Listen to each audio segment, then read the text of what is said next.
you ever wonder why people seem to know exactly where to strike you when betrayal comes? Why your private confessions eventually return as daggers? The problem is not fate. It is your openness. Today I will reveal Machiavelli's warning, why being too transparent makes you a pawn in the games of power, and how to stop it before it destroys you. I am Niccolò Machiavelli, and I have observed the courts of princes, the betrayal of allies, and the downfall of men who believed honesty was a virtue. Let me speak plainly. Those who open their hearts too freely soon find them pierced by the very people they trusted. Today I will warn you. Stop being so open. They are secretly reading you, and they will not forgive the advantage you have given them. Listen closely, for what I tell you now is not a lesson in morality, but a warning carved out of the reality of human nature. Men and women believe that to be open is to be honest, and to be honest is to be loved. They think that by revealing their weaknesses, their fears, and their hidden desires, they are building bonds of trust. But the world does not reward openness, it punishes it. Every word you confess, every secret you reveal, every truth you lay bare before others, like handing them a dagger and turning your back. You may call it sincerity, but I call it self-destruction. I have seen this countless times in courts, in alliances, in friendships that pretend to be eternal, but dissolve the moment ambition intervenes. A man thinks he has found a friend, so he tells him of his doubts, how he worries about failure, how he envies others, how he longs for power but feels unworthy of it. The friend listens, nods, and pretends to console. Yet in truth, he has gained more than any soldier on the battlefield. He has learned exactly where the armor cracks, and when the moment comes to compete, to betray, to rise at your expense, he knows precisely where to strike. It is not steel that destroys you, but your own openness. Consider how often betrayal does not come from strangers. Enemies you already mistrust rarely have the tools to undo you. No, the most dangerous attack comes from those who once sat close to your side, the ones who listened carefully when you thought you were safe to speak. They are the ones who remember your late night confessions, your moments of weakness, your unguarded laughter, and your private fears. What you gave them freely in moments of trust becomes their arsenal when they turn against you. And turn they will, for man is a creature driven more by advantage than by loyalty. You may think, but surely, my honesty will win me love, and my transparency will earn loyalty. Do not be so naive. Love is a fleeting mask, loyalty is a calculation, and both can vanish the moment circumstances shift. What remains is what you have already revealed, and once spoken, it cannot be withdrawn. The ear that heard your secret cannot unhear it, and the memory of your vulnerability will linger long after affection has withered. This is why openness is so dangerous. It is a gift that cannot be taken back, one that grows heavier each time fortune changes. Look around you. Think of the people in your life. How many of them have listened more than they have spoken? How many nod in silence as you reveal yourself? Ask yourself, do they keep your secrets because of love? Or do they keep them because they know that knowledge is power? A wise man never assumes that another holds his words in a coffin of loyalty. Instead, he knows that every secret stored in another's mind is like a sword hanging above his head, waiting for the rope to snap. To speak too freely is to live naked among wolves. You may believe you are among sheep, but appearances deceive. The smile hides the dagger, the embrace conceals the betrayal. And what made the betrayal possible was not their cunning, it was your openness. You disarmed yourself before the battle even began. You gave them the very blueprint of your undoing. And the cruelest irony is that they did not even need to ask. You gave it freely, thinking you were safe, thinking you were understood, thinking you were building trust. I tell you, trust is the most dangerous illusion a man can cling to. It makes him careless, it makes him talk, it makes him reveal what should remain hidden. And once revealed, the power is no longer yours. You cannot command what you no longer control. The moment you confess your weakness to another, you give them ownership over you. They may never use it, but the fact that they can use it ensures you are never truly free again. And so, I urge you, reflect on your own openness. How much of yourself have you already given away? How many people know what keeps you awake at night? How many know the soft spots in your armor?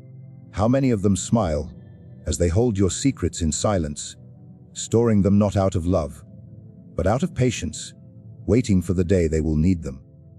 You may think your openness binds them to you with loyalty, but in truth it binds you to them with chains. Do not be deceived by the warmth of a smile or the softness of a sympathetic ear. The one who leans in close, nodding as you confess your troubles, does not always do so out of kindness. In fact, it is often the opposite. He listens not because he cares, but because he calculates. He encourages your openness, not to comfort you, but to collect from you. Every word you speak, every emotion you lay bare, every secret you surrender, becomes a coin he stores in his treasury. And one day, when fortune demands it, he will spend that coin against you with devastating precision. In the courts of power, I have seen this play out more times than I can count. A prince who trusts his advisor, believing the man to be loyal because he listens without interruption. The advisor gathers the prince's words like jewels, polishing them in silence, tucking them away. And then, when the time is right, he brings those very jewels to the prince's enemies, selling not just information, but the soul of the man who trusted him. The betrayal does not come with warning. It does not come with a thunderclap or a storm. It comes quietly, delivered by the very man who once offered his shoulder for comfort. It is human nature to trust the one who listens. We are drawn to those who seem to understand us. But understand this: the listener is not always your ally. A predator does not pounce immediately. He studies, he waits, he watches. The more you reveal, the clearer the picture becomes, until he no longer sees you as a friend, but as prey to be taken at the opportune moment. His patience is his disguise, his silence his weapon, his nodding smile the sheath that conceals the dagger. Consider how dangerous such knowledge is in the wrong hands. A man who knows your anger can provoke it in public, to ruin your reputation. A man who knows your envy can whisper temptations that lead you into disgrace. A man who knows your weakness can craft circumstances that expose it to the world. And when this happens, you will not even recognize the betrayal at first, because it will feel as if your downfall came naturally, as if it were your own doing.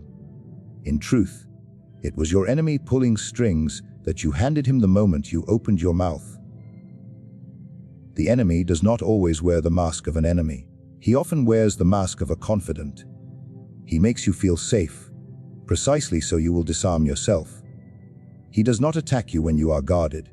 He waits until you are defenseless, until you have handed him the keys to your own fortress, until you have exposed every crack in your walls. Only then does he strike, and when he does, it feels less like an attack and more like destiny itself.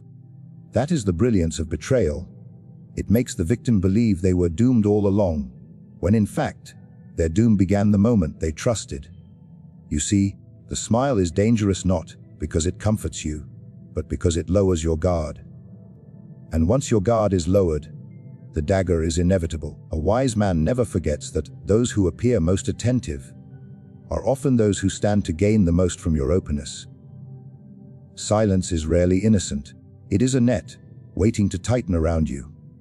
The listener who never speaks much, but always encourages you to share, is often the most dangerous person in the room. The powerful understand this instinctively. They reveal little, even to those closest to them. They let others speak, and they listen, but they keep their own cards close to their chest. Why? Because they know that words, once spoken, can never be taken back. They know that in the hands of an ambitious man, a single confession can become a noose. They know that betrayal does not fall from the sky, but rises from within their own circle. And they know that the smile that hides the dagger is far sharper than the sword wielded openly. Think of the people who surround you now. The friend who always wants to know what is troubling you, but rarely shares what troubles him. The colleague who listens to your frustrations about work, but never complains about his own. The family member who gathers your secrets like heirlooms, but guards his own behind locked doors. Do you truly believe they remain silent out of love? Or is it that they understand the power of listening? It is easy to think of betrayal as a single act, a sudden decision to turn against you. But betrayal is often a slow harvest. It begins the moment someone encourages you to open your heart. It continues every time you confide a little more, and it matures the day they decide that what you have given them is worth more than your trust. When that day comes, the smile vanishes, the dagger flashes, and you are left wondering how the one who seemed so loyal could become your executioner so swiftly. There is a reason kings wear crowns, generals cloak themselves in armor, and leaders surround their decisions with rituals and silence. It is not because they are always stronger, nor always wiser. It is because they understand that mystery itself is a weapon. Men respect what they cannot fully see, they fear what they cannot predict, and they bow to what they cannot easily read. The man who reveals nothing of himself gains an aura greater than his true power. The man who speaks too freely loses even the strength he already has. Imagine walking into a room where one man talks endlessly about his plans, his emotions, his victories, and his failures. He lays himself bare like an open book. Soon enough, those around him feel they know him completely. They lose interest, for there is no depth left to discover, no shadow to inspire their imagination. Now consider the man who speaks little, who reveals nothing of his heart, who answers questions with careful ambiguity. At once, he becomes a puzzle. Men whisper about him, wondering what he is truly thinking, what he intends, what power he hides behind his silence. They fill the gaps in their knowledge with their own fears and fantasies, making him appear larger than he is.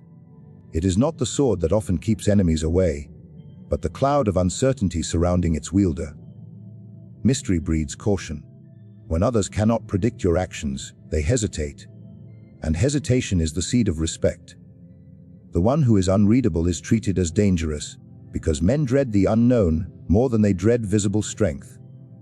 A tiger in the jungle terrifies, not because it is always seen, but because it is often unseen. The rustle in the grass, the shadow in the trees, the silence before the strike. These are what paralyze its prey. So it is with men. It is not your open declarations that give you power, but the silence that forces others to wonder. This is why the greatest rulers throughout history spoke little of their true thoughts. They let courtiers argue and speculate, while they themselves remained distant, unreachable, wrapped in the armor of mystery. Their silence was not weakness, it was strategy. The less they revealed, the more others imagined. And imagination is a far greater weapon than truth, because it shapes itself according to the fears of each individual. One man thinks you are ruthless, another believes you are merciful, a third suspects you are plotting something far beyond their grasp. In truth, you may be none of these things, but because you revealed nothing, you are perceived as all of them at once.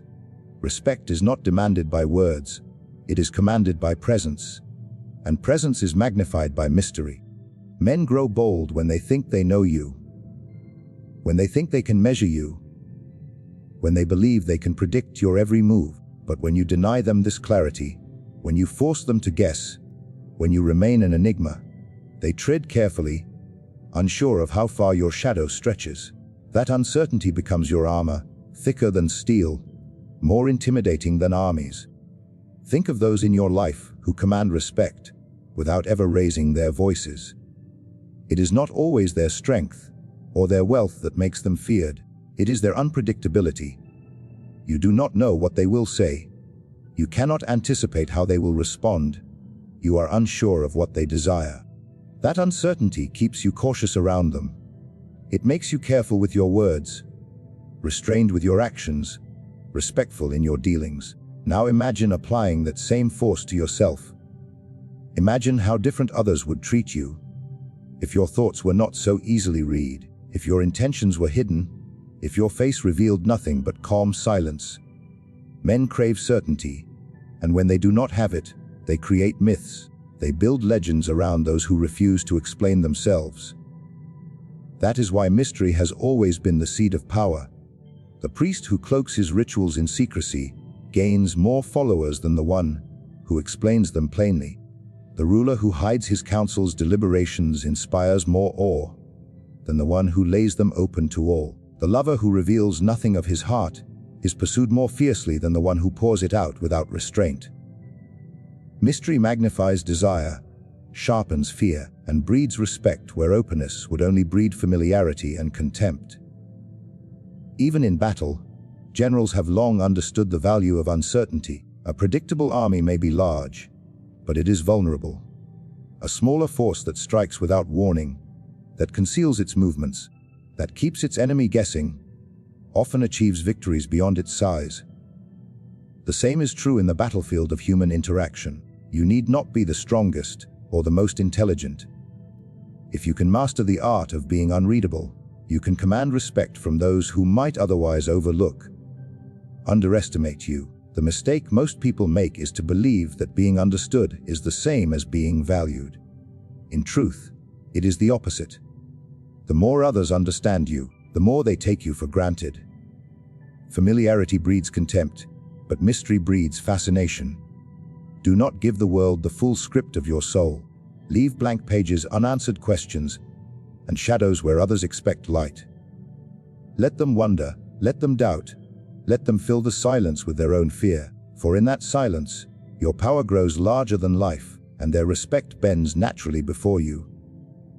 The art of power does not belong to the man who speaks the loudest, but to the one who listens the deepest. In every court, in every gathering, in every circle of influence, you will notice the same pattern. The fools are the noisiest. They chatter endlessly, desperate to prove themselves, revealing their thoughts before anyone even asks. They believe that by filling the silence, they command attention, but in truth, they only strip themselves bare, giving away their strategies, their emotions, their vulnerabilities to all who are watching. The wise man, however, speaks little. He lets the others reveal themselves, while he gathers every word like a weapon, every gesture like a map, every silence like a hidden truth. There is immense power in restraint. To withhold your words is to make them valuable. When you speak rarely, men lean closer to hear you. When you withhold your opinions, they imagine you possess depths of knowledge beyond their own. And when you ask questions instead of giving answers, you compel others to unveil themselves to you. They believe they are impressing you with their eloquence, but in truth, they are surrendering the contents of their minds. The more they speak, the more you learn. The less you speak, the less they learn. This is the equation of power. Knowledge flows to the silent, while weakness pours out of the talkative. Observation, too, is an art few have mastered. Most people see, but they do not notice. They hear, but they do not listen.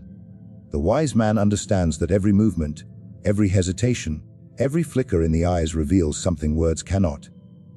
He studies the tone, the pauses between sentences, the contradictions in stories. He notices when a man claims confidence, but grips the table with nervous hands. When a woman insists she is calm, but her breathing betrays unease. When a rival declares loyalty yet glances too often at the door. These small details are more valuable than any confession, because they are truths spoken without permission. To speak little and observe much is to turn the world into your book. Every man becomes a page, every conversation a chapter, every encounter a library of secrets waiting to be read. The fool exposes himself, the wise man reads him. And once read, a man becomes predictable, his weaknesses exposed, his ambitions clear. This is how power is maintained, not through endless declarations of strength, but through careful study of those around you, while revealing nothing of yourself in return. There is also danger in too many words. The more you speak, the greater the chance you betray yourself. Words are like arrows. Once loosed, they cannot be retrieved. A careless phrase, a poorly timed confession, a revelation disguised as a joke. These are weapons you hand to others without realizing it, and men will not hesitate to use them when it suits their ambition. But if you discipline your tongue, if you reveal nothing unnecessary, if you let your silence veil your thoughts, you deny them this opportunity. You become unreadable, and in being unreadable, you become untouchable. History shows us countless rulers undone by their own mouths. Princes who confided in mistresses, only to see their secrets spread. Generals who spoke too freely in camp, only to see their plans betrayed. Friends who trusted companions with private words, only to be struck down by those very confidants. Each of them believed their openness was harmless, that their words vanished into the air. Yet every word left behind a trace, a weapon waiting to be sharpened. Contrast this with those rulers who were famously silent, who let their advisors debate endlessly, while they themselves revealed nothing. Their silence was mistaken for depth, their restraint interpreted as wisdom, their quiet transformed into authority. Even in ordinary life, the same rule applies. A man who dominates conversation may gain temporary attention, but he loses respect, for others quickly see through him. A man who listens, who observes, who only speaks when necessary, holds the room without effort. People sense that his silence is intentional, that his words are chosen carefully, that he is not careless with himself. This perception alone creates respect, for men admire what they cannot easily grasp. The talkative man is predictable, the silent man is mysterious. And as we have already seen, mystery breeds both caution and reverence. The balance, then, is to master your tongue as you would a weapon. Speak when the moment requires it, but never to fill silence. Let others expose themselves first. Let them rush to fill the void you leave. Let them trip over their own eagerness to be heard. In their words, you will find knowledge. In their openness, you will find weakness. And while they exhaust themselves with endless chatter, you remain composed, untouched, gathering information that they do not even realize they are giving you. Observation is not passive. It is a form of power, a way of seeing what others are blind to. When you discipline yourself to remain silent, your eyes and ears sharpen. You begin to notice what no one else sees.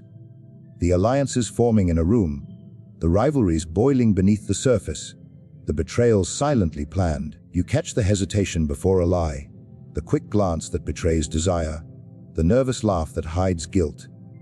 Others lie blind, distracted by their own voices, while you, through silence, become the only one who truly sees.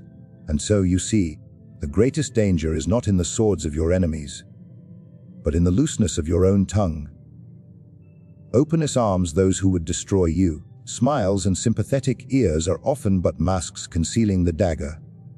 Mystery shields you, commanding respect that brute force alone could never win, and silence, paired with keen observation, turns the entire world into your text, while leaving you unread. This is the path of power. It is not paved with honesty for its own sake, nor with naive trust in the hearts of men. It is paved with discipline, with the wisdom to conceal, with the strength to observe, and with the art of mastering what others so carelessly squander, their own words. If you remember nothing else, remember this. Let others reveal themselves while you remain hidden. Let them speak while you listen. Let them act while you watch.